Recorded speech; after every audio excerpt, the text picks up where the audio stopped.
Today at the National Press Club, the United Nations Special Rapporteur for Palestinian Human Rights, Francesca Albanese. She'll outline why previous approaches in Israel and the occupied Palestinian territories have failed as the conflict enters a sixth week. Francesca Albanese with today's National Press Club address.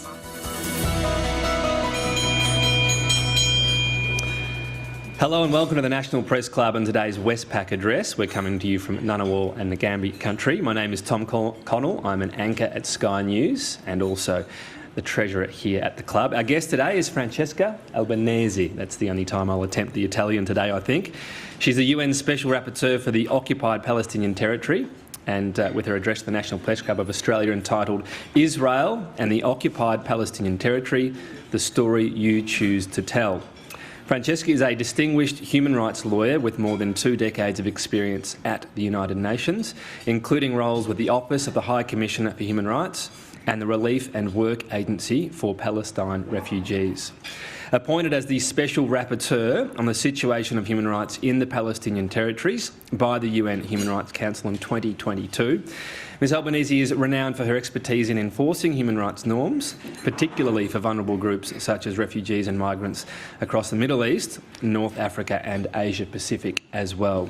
She also co-founded the Global Network on the Question of Palestine, uniting professionals and scholars working on Israel-Palestine. She has a rich background teaching international law and forced displacement in European and Arab universities. The address comes obviously as a political debate intensifies in Australia about Israel's right to defend itself and the plight of Palestinian civilians. One protest, of course, turning violent in Melbourne as our political leaders have urged calm in Australia. You can follow the conversation at Press Club Ost or hashtag NPC. Please welcome Francesca Albanese.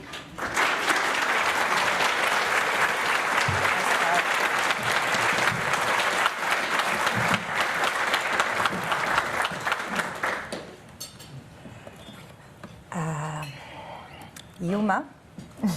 Hello everyone, and I wish to express my gratitude to the Australian Friends of Palestine and the Australia-Palestine Advocacy Network for inviting me to Australia months ago, before the inferno that has enveloped Gaza started and could be foreseen.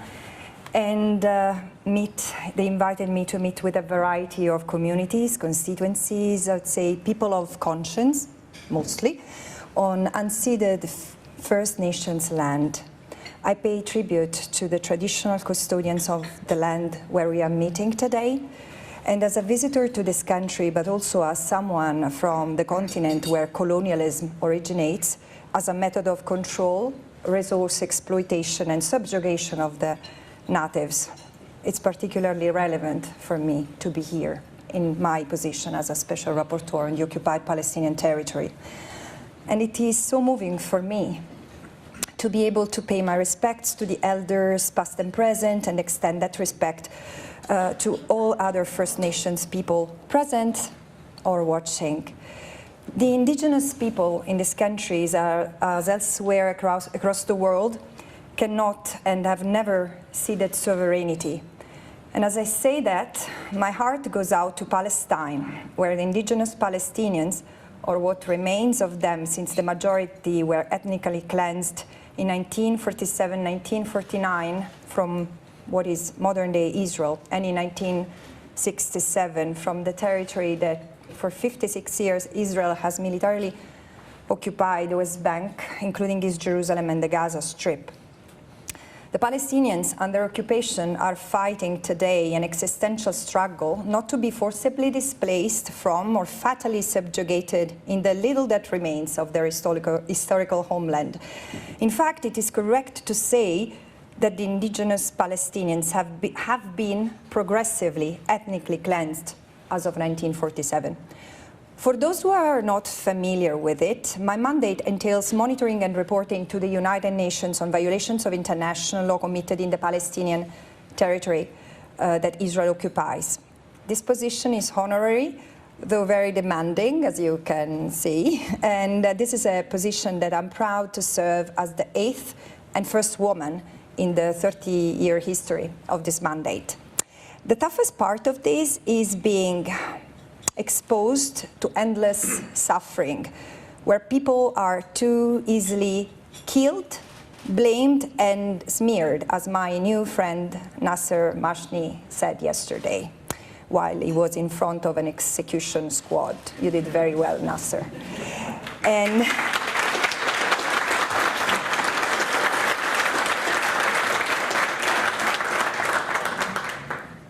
this is the Australian people you proudly say you belong to, applauding you. And you Palestinians are always questioned, second-guessed, misinterpreted, and defamed. As an independent expert, my focus is on conducting investigations of violation of international law, particularly human rights violation. I made a point since the very beginning of my mandate. I have a people-centered approach, and although traditionally this mandate looked at violations committed by Israel, have made a point that I look at all perpetrators, all violators of international law, including the Palestinian Authority and the de facto authority in Gaza. And I'm committed to observe the strictest standards of objectivity and impartiality.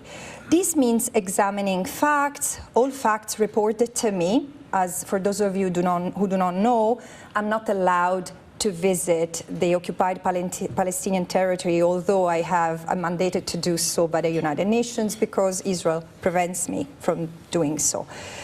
So I examined the facts reported to me and observed, and I analyzed them against the applicable international legal framework, humanitarian law, law of war, international human rights law, and other relevant instruments. And once I've made my analysis and come to the conclusion that international law violations have been committed, my task is not to create a balance or to be impartial between the victims and the perpetrators. My job is to insist on measures to restore legality, to undo justice, and to prevent further abuses and injustice. If the state in question cooperates, this can be dealt with easily and discreetly, but when the state authorities refuse to engage in constructive dialogues and in fact continue to blatantly violate international law, then at the risk of making myself unpopular, as my colleague and former Special Rapporteur on Torture, Niels Milzer, used to say, we have a duty to engage with the larger public and appeal to a broader public. Anything less would make me personally betray my mandate. Across this visit, which as I said, had been planned for months, I was prepared to discuss my findings through 16 months as a special rapporteur, which culminated in 3 reports. One focuses on the right of self-determination, another one on arbitrary deprivation of liberty, which mostly happens behind bars, but also beyond bars, and I can elaborate on that, and children. But since the beginning of my term as a special rapporteur and the years that preceded it, the realities in the occupied Palestinian territory have evolved as a troubling one, which could explode at any moment. For example, in 16 months of mandate, I've documented and reported the killing of 60 Israelis and 460 Palestinians. This was not normal. And I'm saying that to those in this country who still think or behave as they really believe that the war, whatever they call war, started on the 7th of October. And again, this has been the most lethal year for the Palestinians after last year which was already the most lethal in 20 years. And yet, the tragic hours we are living and the ground zero of humanity that we have been thrown into since the 7th of October obliged me to start from there. Since October the 7th, 13,000 people have been killed in Israel and the occupied Palestinian territory, mostly Gaza. I have extended and continue to extend my deepest condolences to all individuals and communities directly affected, and to the many across the world who are suffering with them. And I particularly direct this message of sorrow and solidarity to the Palestinian and Jewish communities in Australia. On October 7, approximately 1,200 Israelis and foreign nationals were killed and approximately 5,000 injured in Israel following attacks by Hamas from the occupied Gaza Strip. These are war crimes and must be accounted for. And in reaction, and claiming a non-existent right to self-defense under the UN Charter, Israel has embarked on an unrelenting bombardment of Gaza that has entered its 38th day and has killed over 11,078 people, 4,506 of whom are children. And let me be very frank, we don't know when we will know all the others who have been killed after yesterday, because the Ministry of Health doesn't have the capacity to count the death anymore. The carpet bombing of Gaza has also injured almost 30,000 people and displaced 1.5 million, more than a half of the population. And I should have said from the beginning that half of the people in the occupied Palestinian territory, half of the Palestinians are under 18. 40% of them are not even 15. Half of the population in the Gaza Strip is made of children. 2,700 Palestinians, as we speak, are still under the rubble, gasping for air, in need of rescue, medical attention, or burial. That will not come. They will likely perish there, as there are no means to rescue them. And among those killed, there are hundreds of medical personnel and humanitarian officers and dozens of journalists. With over 100, I think it's 192 now, UN officers killed. This has been the most lethal conflict in the history of the United Nations. Around them, 50% of housing units in Gaza have been totally or partially destroyed. Hospitals, schools, mosques, churches, cultural centers, and universities have all been bombed, with entire neighborhoods leveled to the ground. Immediately following the events of October 7, Israel has tightened the 16-year-old unlawful blockade, preventing the entry into Gaza of all life-sustaining supplies, including food, water, medical supplies, and fuel. Humanitarian aid has become a tool of war, exposing the population to the inescapable risk of death. War crimes, crimes against humanity, must be accounted for, but also must be prevented. Together with other special rapporteurs have warned already 3 weeks ago against the risk that Israel might commit the crime of genocide against the Palestinian people, as genocide is the intentional targeting of a population based on racial, national, ethnic, or religious lines with intent to destroy it in all or in part. And certainly, the statements made by Israeli politicians and military unveil a genocidal intent to wipe out Gaza and its residents, and this should not be ignored. But also because as of the 7th of October, in the West Bank and East Jerusalem, where Hamas has no authority or military presence, Israeli soldiers and armed settlers have been terrorizing Palestinian communities, killing over 172 Palestinians, including 46 children, injuring 2,500, forcibly displacing 15 herding communities, and depopulating 11 villages in the South Hebron Hills and Jordan Valley. So in the past day, the Israeli occupation forces have carried out heavily armed incursions by ground and air into densely populated refugee camps. Jenin refugee camp has been bombed over and over this year by ground and air forces again. Flyers threatening the Palestinians to leave the land toward Jordan have also been distributed across the West Bank. And in the face of all this, the international community is almost completely paralyzed. I'm being generous when I say almost. With the UN experiencing its most epic political and humanitarian failure since its creation. Individual member states, especially in the West, and Australia is no exception, are on the margins, muttering inaudible words of condemnations for Israel's excesses at best, or staying silent in fear of restraining Israel's self-proclaimed right to self-defend, whatever it means. So here's where we are, staring into the abyss. While the Palestinians face the most significant existential threat, and in a different way, the Israelis, especially Israeli Jews as well, as a society informed by human values that are getting lost as the country gets enveloped in genocidal crisis. The wholesale destruction of Gaza will force many to leave, even when the hostilities end.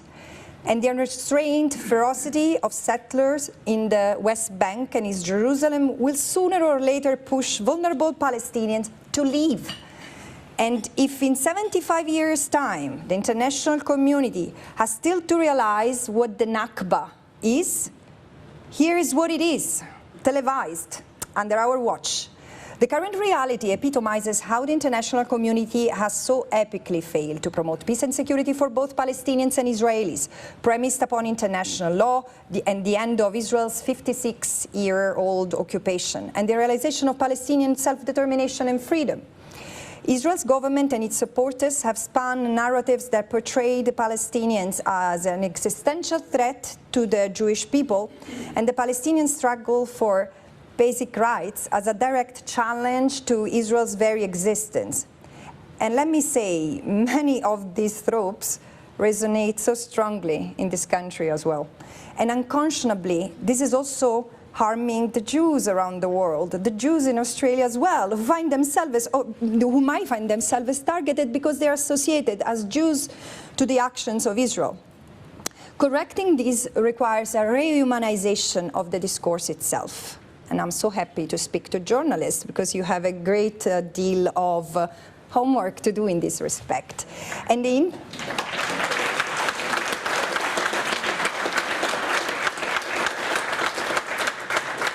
this is what I like of the Australian people. First of all, you get my sense of humor, but also you take criticism well. So, yeah. In the interest of both Palestinians, and I'm saying this in the interest of both Palestinians and Israelis, Israeli Jews. But how do we rehumanize the discourse? I ask myself. In an attempt to contribute to rehumanizing the narrative of the discourse, I devoted my last report to children. Because over and above the sterility of numbers, I keep on reminding everyone what I said before. Half of the Palestinian population under martial rule is made of children. And no one has been victimized by Israel's settler colonial rule more than Palestinian children throughout generations. While all children across the occupied Palestinian territory are rendered vulnerable, it is the Palestinian... While all Palestinians across the Palestinian territory have been rendered vulnerable, it is the Palestinian children who are most disproportionately impacted, tormented beyond what their tender age can bear. Israel justifies its use of force against them by presenting the entire Palestinian collective as inherently terrorist and as an existential threat to Israel and the Jewish people. This is not only incredibly dehumanizing and racist, it also unchilds the children, taking away the lightness of childhood and robbing them of their future. Since 1967, over 1 million Palestinians, nearly 1 million Palestinians, including children as young as 12, have been arrested and detained under authoritarian rules, military orders, which are drafted, enacted, enforced, and adjudicated by soldiers in military courts. Imagine children appearing before military courts. Palestinians under occupation have been subject and in fact under military rule or colonial emergency rule, which only apply to them, while Israelis living in settlements are under Israeli civil law. Under this military order, which I carefully examined and described in my second report, Palestinians are often arrested and subject to long detention for the simplest acts of life and the exercise of fundamental human rights, like expressing opinions, gathering, pronouncing political speeches unauthorized by the Israeli occupation forces, or even merely attempting to do so. My favorite one is participating in a gathering of 10 or more people, can be a vigil, can be a protest, can be a wedding, which is not authorized by the army, might lead to 10 years in jail. And this is not even the most serious. So Palestinians are ultimately deprived of their status of protected persons under occupation. They are often presumed guilty without evidence, arrested without warrants, and detained without charge or trial, and brutalized under Israeli custody. And this has been fully documented for 30 years now by primarily Israeli human rights organizations who can enter Israeli prisons. You have a wonderful journalist, John Lyon, whom I had the pleasure to meet when we were both... Hi, John. When we were both living in Jerusalem, and I've not seen him since, but he produced this wonderful documentary, I mean wonderful, it's really heavy, called Stone Justice, 13 years ago, I believe. And I watched it recently, and I said, oh my God, it's still so current. And mass incarceration premised on the treatment of Palestinians as I said, as a security threat has been used. Why has been so widespread? Because it has been used to subjugate an entire population, depriving them of self-determination and enforcing racial domination and advancing territorial acquisition by force, because it's critical to understand that arrest and detention is functional to the expansion of the settlements. 95% of arrests take place within 1 kilometer from the colonies. While in prison confinement is the most acute form of deprivation of liberty imposed on the Palestinians under occupation, Palestinians are detained, as I was saying in the beginning, both behind bars and beyond bars, through physical confinement in their own territory, bureaucratic control made of permits to the Palestinians need to apply for, to build a house, to get married, to take residence, to move within and outside the territory, and omnipresent surveillance. Surveillance that is experimented on the Palestinians and sold abroad. Walls, checkpoints, alternative roads, bureaucratic barriers, surveillance technologies have been controlling and managing the Palestinian population for decades. And this is why eventually I concluded my second report calling the Palestinian territory a modern-day panopticon, a prison that is controlled from outside and from within. Wider carcerality is an essential feature of settler colonial regimes that have entrapped the natives, already dispossessed of their lands, into highly controlled and restricted reserves in order to ensure more and more land grabbing.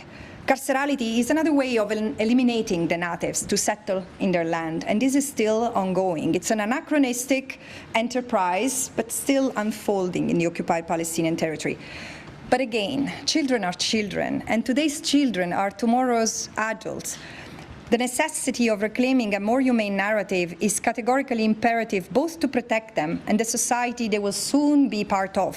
For many of them, Israel's settler colonial occupation manifests in a myriad of daily tragedies and traumatic experiences. It is the struggle of their parents who, after protracted legal battles to reclaim confiscated land, are forced to watch it being cultivated by settlers. It is the imposing 8-meter wall which separates families and communities and curtails livelihood and jobs. It's a father's heartbreak as he demolishes an unfinished home, left with only the mortgage to pay, just because he was unable to secure permits from the Israeli military. It's a depleted school, denied building permits, perpetually at risk of destruction by the military. It is empty classrooms, once filled with eager students, now resting in cemeteries or under the rubble. It's a brother hailed as a martyr in the refugee camp, but labeled as terrorist by the Israeli military, who later demolishes the family home. This is what I heard. This is what I saw from afar, from the dozen kids I interviewed over the summer to write this report. And this is the human story that I will continue to recount as an impartial witness amidst legal interpretation of promising norms and solutions. In conclusion, in today's political landscape marked by historical amnesia and outright political myopia, in which traditional media play a critical role, you decide the story to tell, I offer this reminder. The story of Palestine illustrates how international practice perpetuates injustice. ending the occupation and colonization is the imperative mandated by the international law simply to allow the other to live in freedom, safety, and dignity. This is what justice means in its simplest form, and this is what humanity means in its purest form.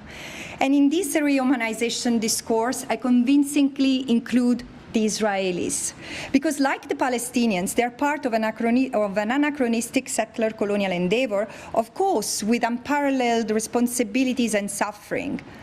But ending Jewish-Israeli domination will be a rehumanizing act for them as well, because no one can oppress and brutalize the other without themselves experiencing a loss of humanity in the process.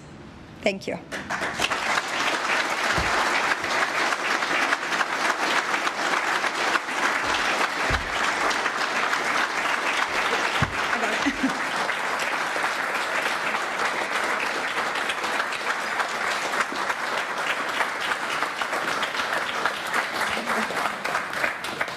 Thank you, Francesca. Let you get another big gulp of water there. You mentioned a couple of times what you described as the non-existent right of self-defence of Israel in the wake of those October 7 attacks. In your view, what action was Israel entitled to take after those attacks? Yeah. Thank you, Tom. With your permission, I will clarify what is self-defense under international law, and so that everyone can understand, well, there is not such a thing that Israel could claim. So, in common language, self-defense might be understood as the right to protect oneself, which Israel clearly has. Israel has the sacrosanct right and duty to protect itself, its territory, its citizens. Although it tends to confuse a lot its own territory with the territory that it's trying to annex under occupation, and this is illegal. But however, Article 51 of the UN Charter that Israel has invoked is not just the right to protect itself. It's a self-defense under international law. It's a legal term of art and means the right to wage a war, which Israel doesn't have, and this is consolidated jurisprudence of the supreme judicial organ of the United Nations. I understand that the state practice might diverge, United States and Iraq, but the law remains the law, and this is what we should follow. So, the right of self-defense can be invoked when a state is threatened by another state, which is not the case. Israel has not claimed that that has been threatened by another state. It's been threatened by an armed group. Qualify it the way you want, but it's an armed group within the occupied territory. And frankly, even saying the war between Gaza and Israel is wrong, because Gaza is not a standalone entity, it's part of the occupied territory. But so, in particular, Israel cannot claim the right of self-defense against a threat that emanates from the territory it occupies, from a territory that is kept under belligerent occupation. And this is not only this exists in the jurisprudence of the ICJ in general, it's also been said in the case of the occupied Palestinian territory. So, going back to your question now, what Israel was allowed to do? To act to reestablish law and order, to repel the attack, neutralize whomever was carrying out the attacks, and then proceed with law and order measures, meaning not waging a war, but with law enforcement measures. One example, France was attacked by a terrorist group emanating from Belgium. Did France went and bombed entire residential areas in Belgium? No. So think of it. I know that we are used to think that the Palestinians can be bombed over and over, but it's wrong. And and the other thing that Israel had to do was to allow justice, the investigation of the prosecution of those responsible. I understand there have been missiles sent from Hamas-controlled Gaza Strip. But the thing is that the Gaza Strip has become the kingdom of Hamas, also thanks to the unilateral blockade that Israel has imposed over the Gaza Strip for 16 years, forcing 2.2 million people to live under Hamas. By the way, Hamas, until a couple of months ago, was defined by various ministers, including the Prime Minister of Israel, as an asset to Israel, while the PA was a liability. So we should, you don't have to believe me, listen to Israeli leaders and take them seriously. So yeah, what is being done is wrong. But let's even imagine that there was a right to wage a war against this part of the territory under belligerent occupation. There are still rules, distinction. You cannot target civilians under military attack. Excuse me, journalists to keep on inviting Israeli military personnel on your shows, and they tell you how much effort they are making to spare civilian life. 11,000 people killed is not enough to prove they are clearly incapable to respect the principle of distinction. How many more people need to die? And one example among many of the war crimes that I believe are being committed: the targeting of Jabalia refugee camps, where there was allegedly one, but let's assume that there was one Hamas operative that Israel wanted to target and kill. In order to kill that person, the life of hundreds of Palestinians, and we don't know how many, but probably a significant number of hostages has been endangered.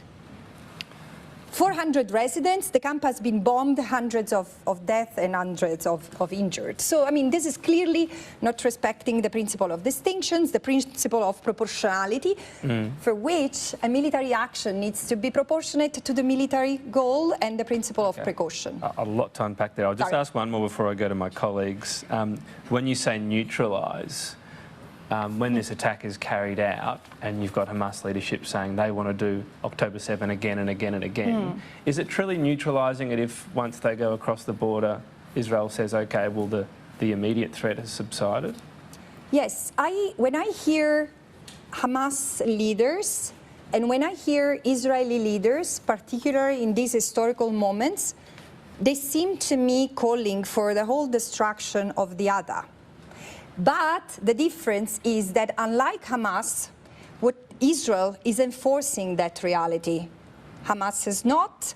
And again, this is not to downplay, or this is not to condone, this is not to justify what Hamas is doing. This should all be, I mean, this is why I invoke the application of justice. But Israel has the capacity. When special rapporteurs have used the word genocide, there is a risk of genocide. We have looked not only at the genocidal intent, but based on previous practice, the reality on the ground, the reality on the ground is that there is a risk of genocide being committed by Israel and also the capacity to do that. When you say they have, I mean, if they wanted to, it would probably be done, to be blunt about it. Yes, it's a dire situation for civilians, but Israel did say, civilians, please leave, this is where we're targeting. So that wasn't them actually targeting civilians at that point. As my friend Daniel Levy told the BBC journalist, and I beg your pardon, I don't mean to be rude, but can you really keep a straight face as you ask me this question? Well, if you're... I will answer. If you're asking civilians... I will answer the question. I will answer the question. Okay. There is nowhere to go. Because for those who are not familiar with the Gaza Strip, is a 300 square kilometers piece of land. Inhabited, it's the most crowded place on earth. And it has been, when I say carpet bombed, this is what 6,000 bombs per week do to an area which is so crowded. And this is why a war was not the response. But you know what, Tom? We already knew, because this is the sixth war that Israel has waged against Gaza. There was one in 2008, 2009, 2012, 2014, 2021, 2022. already 1,000 people had been killed, including 1,000 children. How did diminish the influence of Hamas over the people under blockade, and how did it diminished the capacity of harm Israelis? Palestinians have been left with nowhere to go, and all the more, all humanitarian actors involved, having a word to say on this, have said that an evacuation order imposing to 1.1 million the obligation to flee is absurd. It's unlawful.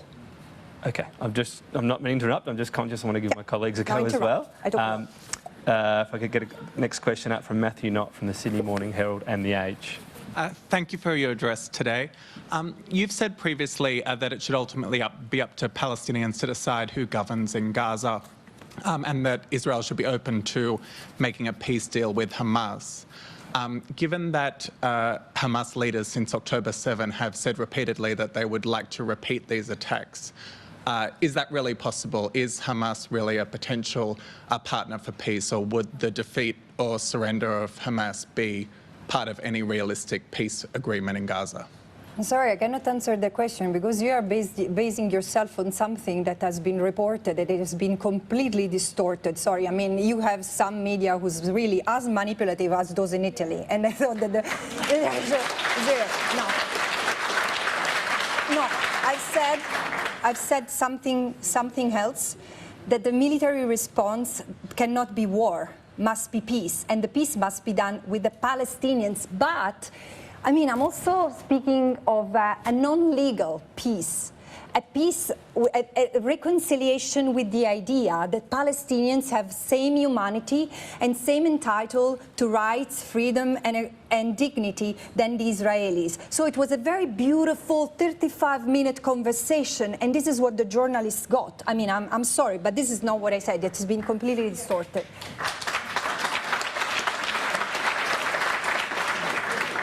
So are you saying that Hamas wouldn't have any potential role in a peace settlement after this conflict?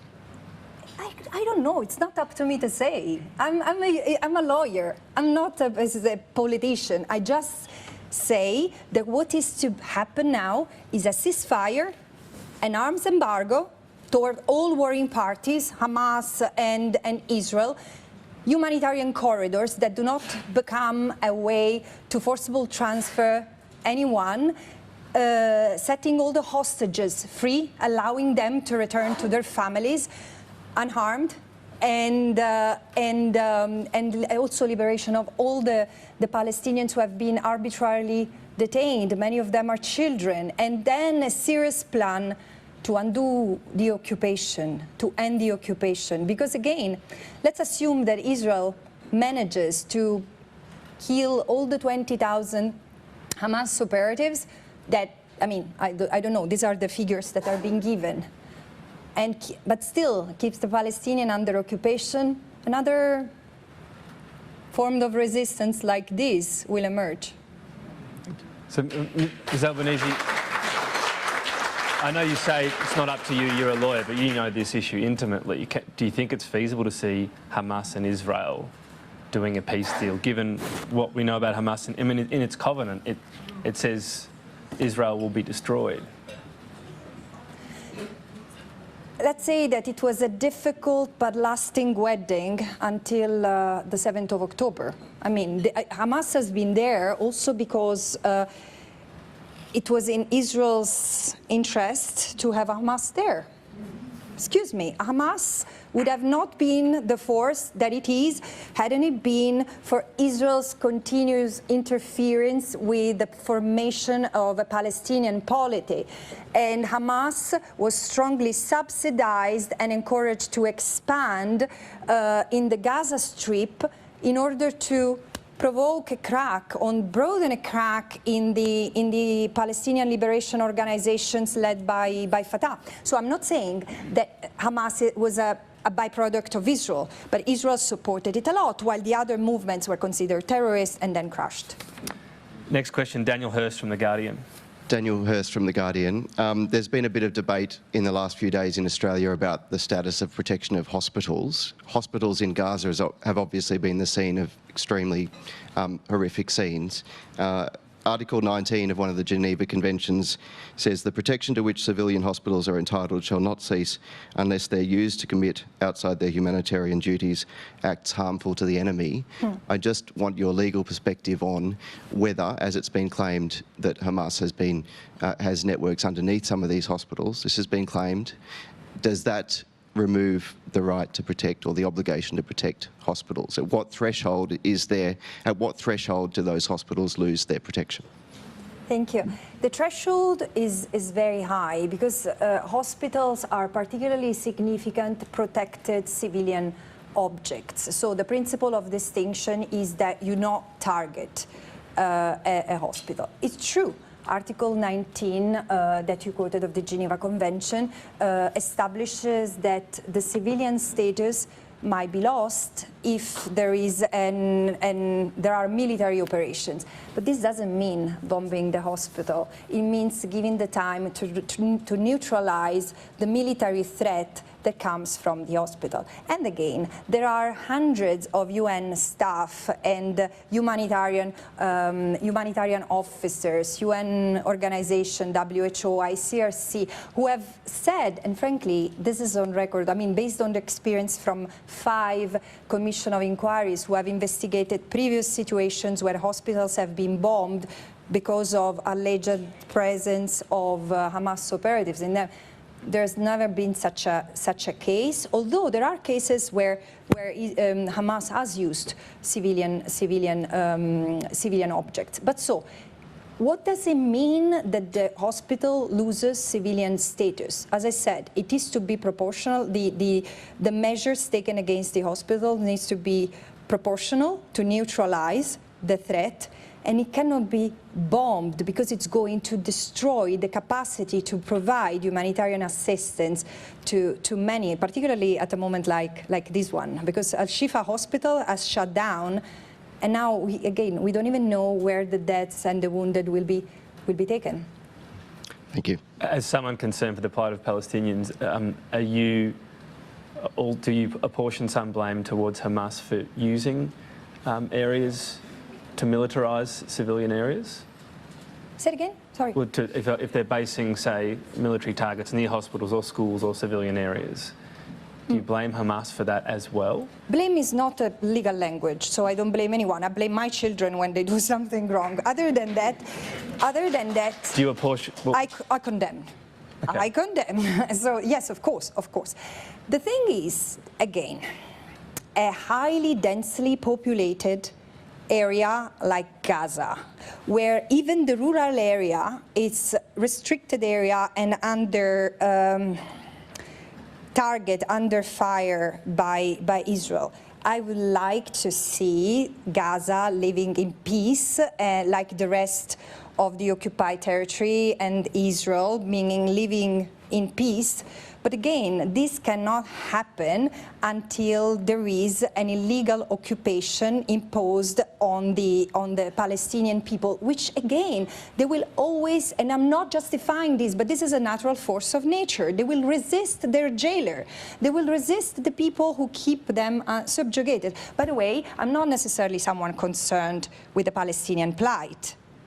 I'm concerned with human rights violations that take place in the occupied Palestinian territory and might affect Palestinians and Israelis. I'm very concerned with the fate, the well-being and the future of both. I would really like this to be absorbed. Next question from Noor Haider from the ABC. Thank you for your speech, Noor Haider, ABC News. Human rights advocates have, for years, accused Israel of committing war crimes and violating international law with impunity. Many people are watching the death and destruction that's taking place in Gaza at the moment and are questioning whether there will ever be justice or accountability for the alleged crimes being committed. How can the paralysis that you spoke of earlier be ended? And do you believe existing international bodies like the ICC will be capable of bringing individuals to account for crimes committed before, on and after October 7? Thank you. First of all, I'm grateful that in 2021 the United Nations appointed a commission of inquiry to investigate on international law violations, including crimes prosecutable under the Rome Statute, that have occurred, and might still occur in the occupied Palestinian territory, including East Jerusalem and Israel. So for me, I mean, I have a lot of hope and expectations on the work of this Commission of Inquiry, first and foremost. And of course, I have expectations, legitimate expectations, like any lawyer from the International Criminal Court, and also national courts, because universal jurisdictions is a reality in many countries. So yes, there should be justice, there should be accountability, for sure. But at the same time, the kind of justice that both Palestinians and Israelis deserve is broader than retributive justice, because eventually both of them need to find a way to live peacefully in that land. You had there was another part of your question, which is what can be done to overcome the impasse, which is mainly at the Security Council level. There are other measures. For example, there is a history of the General Assembly, for example, stepping in under the Resolution 377 of the General Assembly, United for Peace. So when the United Nations Security Council is paralyzed, well, the General Assembly can take over. I've not heard much discussion around it, and this is also something I'm considering to see whether it's worth recommending under the circumstances. But eventually, you know, international law is as powerful as the will of states to enforce it. Thank you. Next question comes from Alex Mitchell from AAP. Hi, Alex Mitchell from AAP Newswire, and thank you very much for your address today. I did want to ask you about the role of the media in covering the situation, and you've obviously provided a bit of feedback so far. But I suppose, you touched on sort of the homework you feel journalists need to do. I suppose, what do you think are the main principles that have been lacking in the coverage so far? What role do you feel Islamophobia has played in the coverage, and I suppose in the wider global response? Yeah, thank you. No,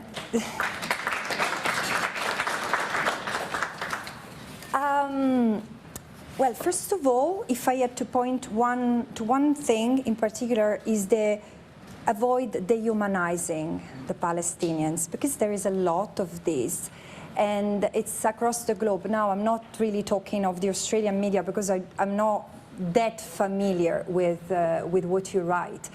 But in international media, there is a tendency to talk of Palestinian deaths as a tragedy, while Israeli deaths as crimes, and there is a lot of empathy and solidarity that goes to the Israelis when they are victims of violence, and rightly so.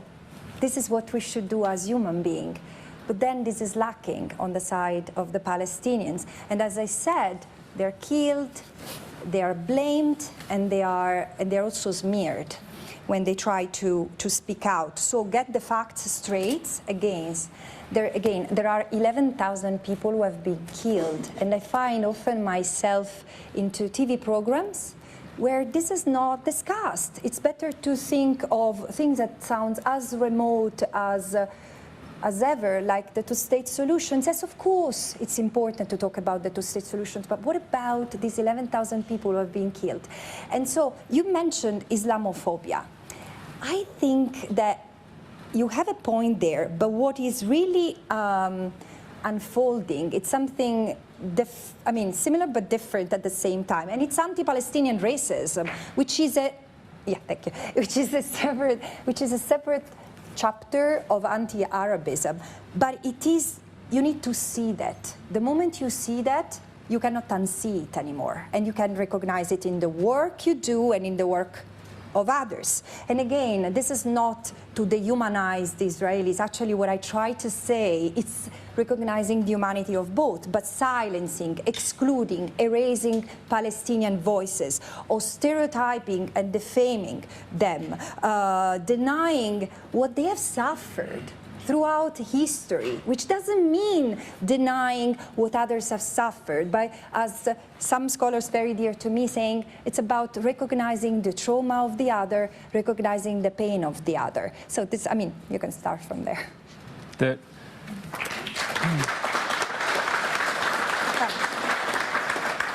thing you always strive for in journalism is the truth. It's difficult in the fog of war, and I suppose the other thing that you alluded to earlier was proportionality, which feels impossible to judge sometimes because we don't know what the alleged target was and how many civilians might have been nearby in many circumstances. So is it also difficult to report on in that sense? Is it difficult for you to even know what the truth is when you've seen what's unfolded and if something was proportionate? Yeah, this is why there are humanitarian people on the ground who can help you verify the facts. And then perhaps this is a good opportunity to trust the lawyers to give the legal analysis. I mean, not me, but you have brilliant lawyers in this country. So, I mean, you don't have to do all the analysis yourself, but there are legal experts who can tell you whether, from an international point of view, bombing churches, mosques, entire residential buildings, without a clear military objective. Voila, this is the other thing, that the objective of this campaign has been very opaque from the beginning. There was no real military target, because the target was eradicating Hamas. Yes, but what does it mean, eradicating Hamas? Because Hamas, like it or not, is a political reality. And what does it mean, eradicating it? What is happening is eradicating Hamas means as meant in 37 days, killing 11,000 people and burying under the rubble 3,000 more. So, I mean, no, this is not proportional, I can tell you. I guess my question was more about, on each individual element, what's proportionate, because we don't know. I mean, anyone other than the IDF don't know what the targets were at that point, who was at risk. I might go to my colleague next, though, Sarah Tomevska from SBS. Thank you for your speech. Sarah Tomevska from SBS. As we know, the Australian government's position is that Israel does have the right to defend itself. The Foreign Minister, Penny Wong, has described Hamas as a craven terrorist organisation that does embed itself in civilian infrastructure. But at the same time, she has said that Israel has an obligation to observe the rules of war and that the international community will not accept ongoing civilian deaths. Is this an appropriate response, or is this an example of what you've described as the paralysis of the international community? No, this is what I call amnesia and myopia and living in an alternative reality. Because again, before the 7th of October, there was already plenty of evidence of violations of international law. And so let me just articulate some.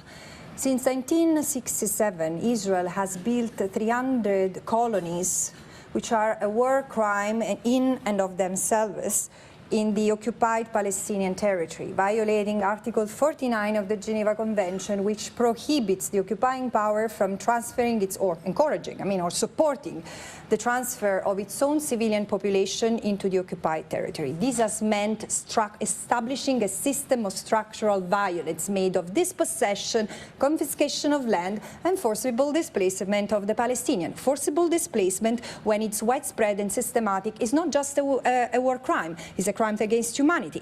And there has been, as I said, again, maintaining a system of arbitrary mass incarceration, mass arrest and detention amounts to violation of the right to fair trial that is also prosecutable to a scale that is prosecutable under the Rome Statute.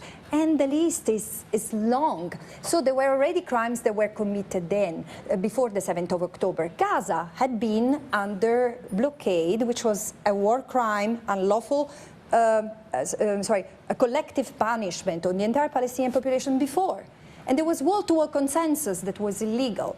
So has any state, I'm not just blaming the West for once blaming, I'm not just criticizing the Western country, anyone taken measures, those afforded under the UN Charter, diplomatic, political and economic measures? No, so we are past this, and this mandate in particular for 25 years, for 20 years, my predecessors and now myself have said the West Bank, the Gaza Strip and East Jerusalem are becoming a powder keg. It will explode. It will explode. It has exploded. Can I have one more?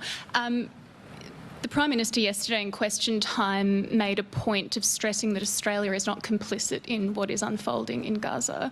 What is your response to that? I've not investigated that. I have no element to comment on that, but I understand, and I've tried to get some figures that I've not had as of yet, just out of curiosity, to understand what is the capacity and the content of military exports from Australia to the warring parties.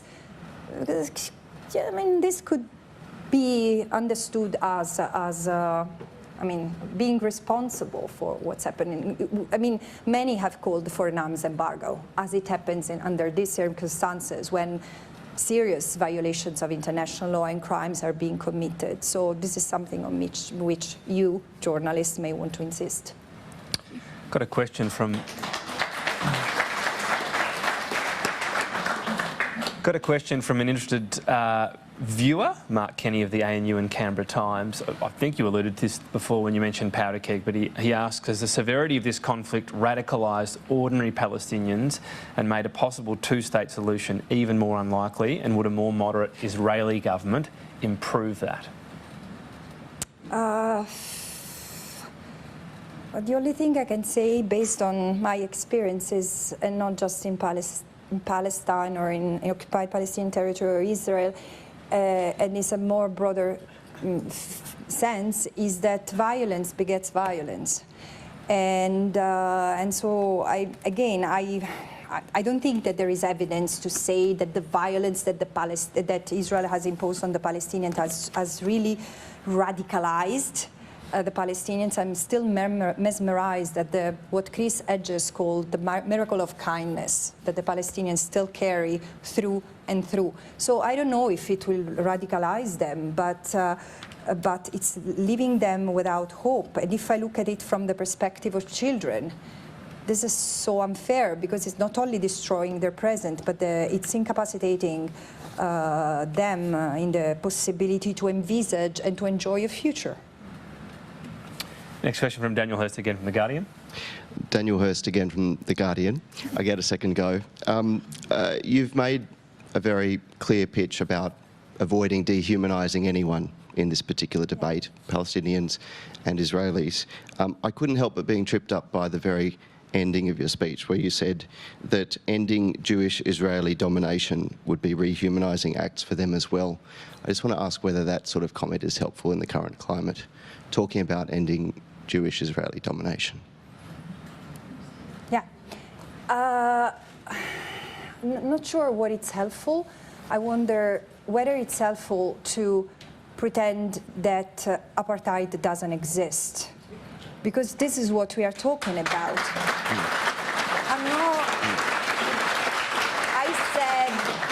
I said domination, not existence. Now, if we are unable to envisage Jewish Israelis living without, being on top of the other, I think this is a problem. And this is where we need to correct our own approach to the other. Because how would you expect the Palestinians to want to live subjugated?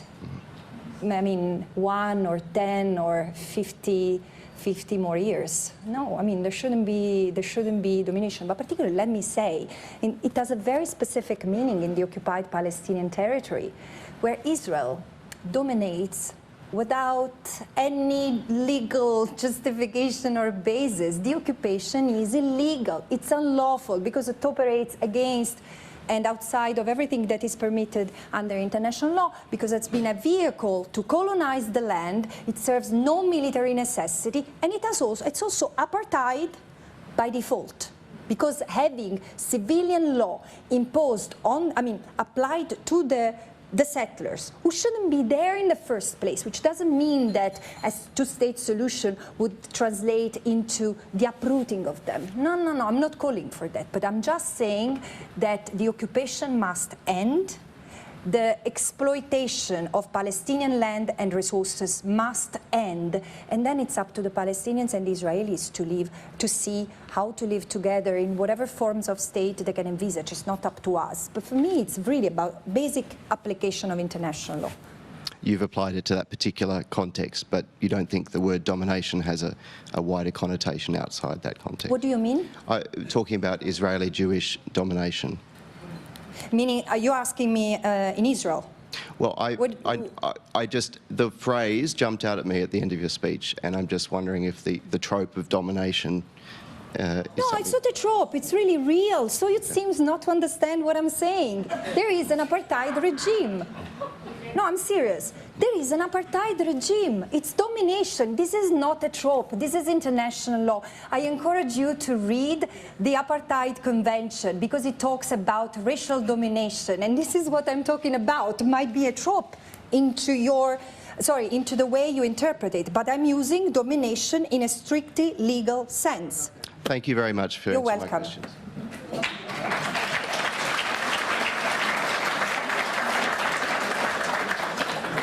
I think we've got, yes, one more question from Noor Hayder from the ABC. Just another question. I'm curious to know whether, as part of your tour, you've approached or sought a meeting with the federal government, and if not, can I get your response to those who argue, including the Australian government, that the United Nations has an inherent anti-Israel bias? Does the Australian government say that? I'm appalled. No, I don't think there is an anti-Israeli bias. Let's look at the reality. It's true. I mean, in my interactions with the Israelis, who are not necessarily, and I fully appreciate, there is such a level of manipulation of the information. So many Israelis do not tend to see the United Nations as a system naturally friendly. But the thing is that there has been such an impasse at the UN Security Council level, because the Security Council is eventually the main body responsible in the UN system to take measures to correct, to address the threats to peace and security, to take measures to ensure the maintenance of peace and security, and ending the occupation, as the Security Council had recommended already, or had established already in November 1967. This was a determination of the way forward, a road to peace and the occupation. It has not been done, and then there has been the paralysis of the UN system. Because of the incapacity of the system to redress that, because of the US veto within the UN Security Council, other bodies which are more democratic, more representatives, where there is no veto power, like the General Assembly and the Human Rights Council, have intervened in order to bring correctives. But I don't think that this is necessarily a bias against Israel. Let's respect international law, and I'm sure that the United Nations will be the happiest not to deal with Israel and the occupied Palestinian territory anymore. And on the question of whether you've sought a meeting with the federal government, the Prime Minister or the Foreign Minister? Yeah, of course. And we have sought meetings with the Minister of Foreign Affairs. We will meet someone else because I understand she's very busy. Thank you. The year 2022 had 15 UN resolutions that were criticising Israel and 13 against other countries around the world. Does that seem disproportionate given how many humanitarian sort of crises have been going on at that time, including Russia and Ukraine? In terms of that Israel bias? Sorry, Tom. Can you... 15 resolutions were passed by the UN General Assembly criticising Israel specifically, 13 criticised countries around the world, so 6 against Russia. So to that Israel bias, does that seem disproportionate, so many against Israel? I'm not good in math. But when did the occupation of Ukraine, portions of Ukraine started? Well before 2022. Yeah, I think 2016. So how many resolutions have been passed since 2016? You said 15 resolutions on Russia? Well, the point is 13 for I know any what's country. your point. Yeah, Look at the maths. Well, I said 6 for Sorry. Russia, but 13 of any country around the world versus 15 You against mentioned Israel. Russia. Well, there Yeah. are not I many also countries mentioned in any the other- world which have this situation. My question is around that being proportionate. No, but it's not any country. Here we are not talking. My mandate is not to talk about the violations that Israel commits against its own citizens. I'm responsible to look at the violations that Israel commits against a population which it maintains under belligerent occupation. There are not many situations like this in the world. So I challenge you on that. The point is how, probably another question could be, and again, I think that on the maths, it wouldn't look that disproportionate if since 2006 there was that level of resolutions passed on Russia, Ukraine, and look at the resolutions that the Security Council has passed on the occupied Palestinian territory. Probably 70 have been tabled. Half of them have been vetoed by the Security Council. So this is something we should be talking about, the veto power. We're going to leave it there. Francesca Albanese, much appreciate your speech. Here as well, we've got a club membership as a thank you as well. Thank you very much. The club membership for the Press Club if you ever managed to get back. So.